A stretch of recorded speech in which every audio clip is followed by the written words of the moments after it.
गणेश चतुर्थी की 4 पौराणिक एवं प्रचलित कथाएं। व्रत में सुनने से दूर होंगे सारे संकट, मिलेगा अपार सुख। पहली कथा। पौराणिक एवं प्रचलित श्री गणेश कथा के अनुसार एक बार देवता कई विपदाओं में घिरे थे। तब वह मदद मांगने भगवान शिव के पास आए। उस समय शिव के साथ कार्तिकेय तथा गणेश जी भी बैठे थे। देवताओं की बात सुनकर शिव जी ने कार्तिकेय व गणेश जी से पूछा कि तुम में से कौन देवताओं के कष्टों का निवारण कर सकता है। तब कार्तिकेय व गणेश जी दोनों ने ही स्वयं को इस कार्य के लिए सक्षम बताया। इस पर भगवान शिव ने दोनों की परीक्षा लेते हुए कहा कि तुम दोनों में से जो सबसे पहले पृथ्वी की परिक्रमा करके आएगा वही देवताओं की मदद करने जाएगा।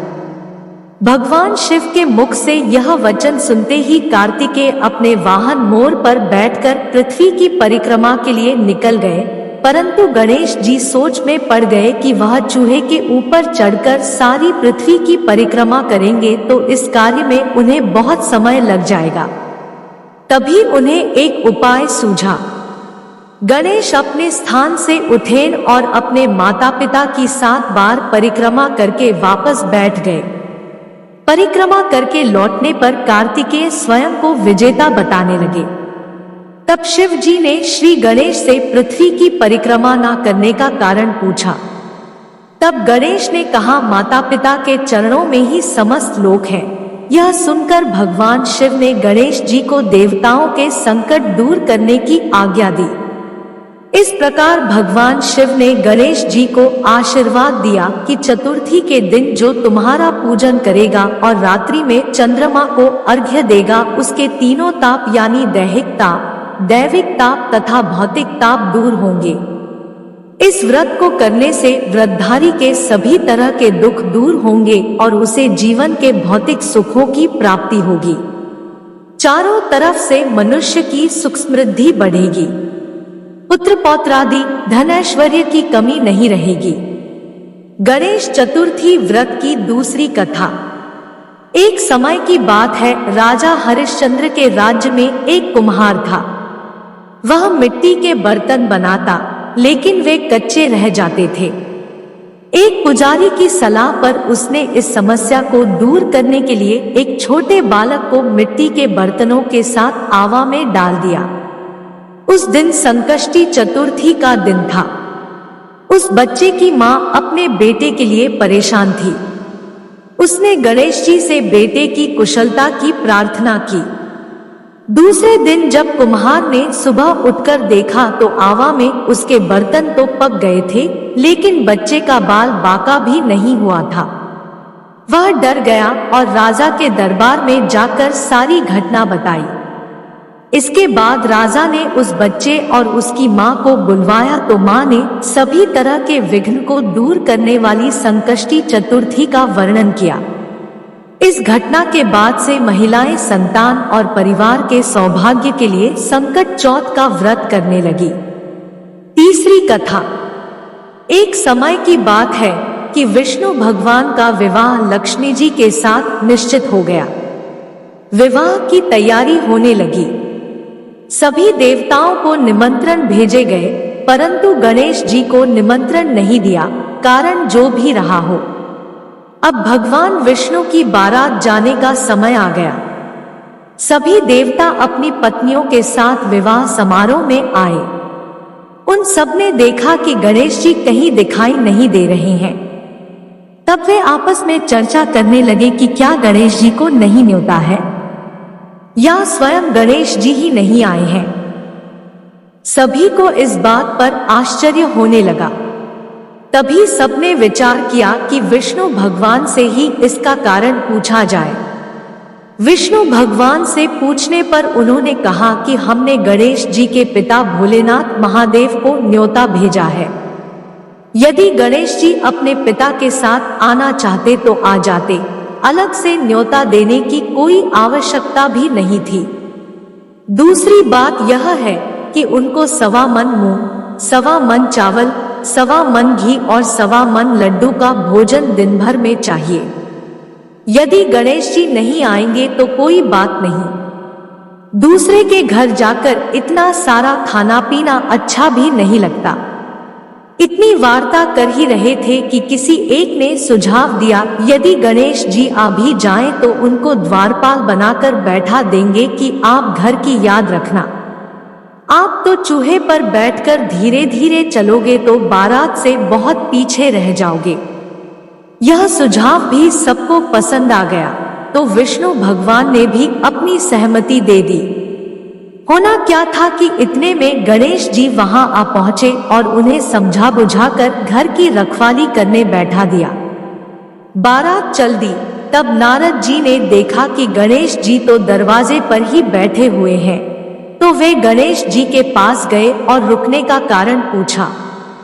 गणेश जी कहने लगे कि विष्णु भगवान ने मेरा बहुत अपमान किया है। नारद जी ने कहा कि आप अपनी मूषक सेना को आगे भेज दें तो वह रास्ता खोद देगी, जिससे उनके वाहन धरती में धंस जाएंगे। तब आपको सम्मान पूर्वक बुलाना पड़ेगा। अब तो गणेश जी ने अपनी मूषक सेना जल्दी से आगे भेज दी और सेना ने जमीन पोली कर दी। जब बारात वहां से निकली तो रथों के पहिए धरती में धंस गए। लाख कोशिश करें परंतु पहिए नहीं निकले। सभी ने अपने अपने उपाय किए परंतु पहिए तो नहीं निकले, बल्कि जगह से टूट गए। किसी की समझ में नहीं आ रहा था कि अब क्या किया जाए। तब तो नारद जी ने कहा, आप लोगों ने गणेश जी का अपमान करके अच्छा नहीं किया। यदि उन्हें मनाकर लाया जाए तो आपका कार्य सिद्ध हो सकता है और यह संकट टल सकता है। शंकर भगवान ने अपने दूत नंदी को भेजा और वे गणेश जी को लेकर आए। गणेश जी का आदर सम्मान के साथ पूजन किया। तब कहीं रथ के पहिए निकले। अब रथ के पहिए निकल को गए परंतु वे टूट फूट गए, तो उन्हें सुधारे कौन? पास के खेत में खाती काम कर रहा था, उसे बुलाया गया। खाती अपना कार्य करने के पहले श्री गणेशाय नमः कहकर गणेश जी की वंदना मन ही मन करने लगा।